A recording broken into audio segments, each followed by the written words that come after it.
I'm excited to share the story of Stonewall on this 50th anniversary. As June draws to a close, Pride celebrations for the LGBTQ community across the country ramp up. And it was 50 years ago this June, a riot started in a small Greenwich Village gay bar in New York City. Its name was Stonewall.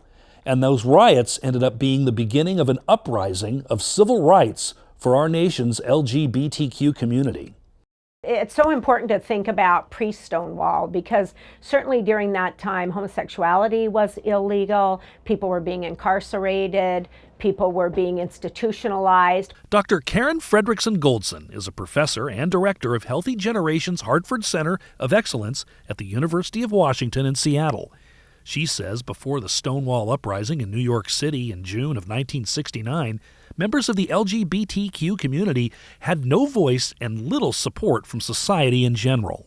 People were often being harassed and in some, arrested in many cases. And so what happened really at Stonewall is they came in the very early morning, and it was a time where people had really just had enough. And they fought back. Today, after decades of fighting for legislation and social change, things are much different. But there's still a long way to go until true equality exists in Western Washington and the rest of the country, for that matter. There's a lot of harassment, there's a lot of discrimination, there's a lot of violence against our community. Manny Santiago is the director of Tacoma's Rainbow Center. He says that while civil rights and acceptance for the LGBTQ community have increased in recent years, there's still incidents of harassment and even violence to the local community members. The highest crime that we see here for the LGBTQ community in Pierce County is harassment of all forms. So it can be, just walking down the street and being harassed, and it can be employment in your place of employment and being harassed because of your sexual orientation or gender identity. While Western Washington and most of the West Coast have a reputation for being a tolerant and open-minded region of the country, history paints a different picture, especially for the LGBTQ communities. Like most of the rest of the country, being homosexual was considered a crime prior to Stonewall in Washington state. But there was one place the local LGBTQ community could turn for help.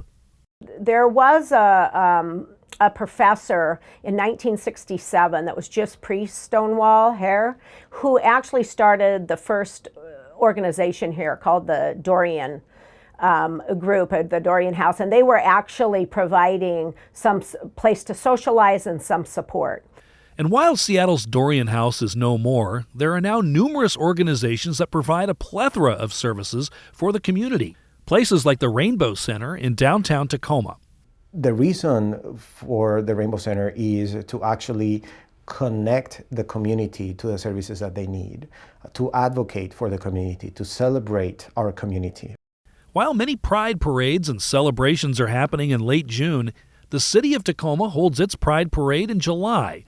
And although it's getting to be a bigger event each year, with over 15,000 attending in 2018 and more expected to attend in 2019, there's still concern for the possibility of violence and harassment. We are getting ready for Tacoma Pride, and one of the discussions that we have is how are we going to address any violence that might pop up during that time, right? At the time of this interview, we've received news of 3 Pride events that have been attacked by Nazi groups. And again, that's something that happened back in the 50s and 40s. But despite those efforts of harassment and intimidation, it's really the LGBTQ community's resilience that's being celebrated 50 years after the Stonewall uprising. I think society was shocked because up till that point, there had been a lot of invisibility. And so invisibility leads to vulnerability. Western Washington's celebrations for the LGBTQ community don't end in June. In October, there'll be a special celebration honoring the elderly in that community and the young people who have helped as well. That'll do it for this edition of Northwest Now Digital First. I'm Chris Anderson. Thanks for watching.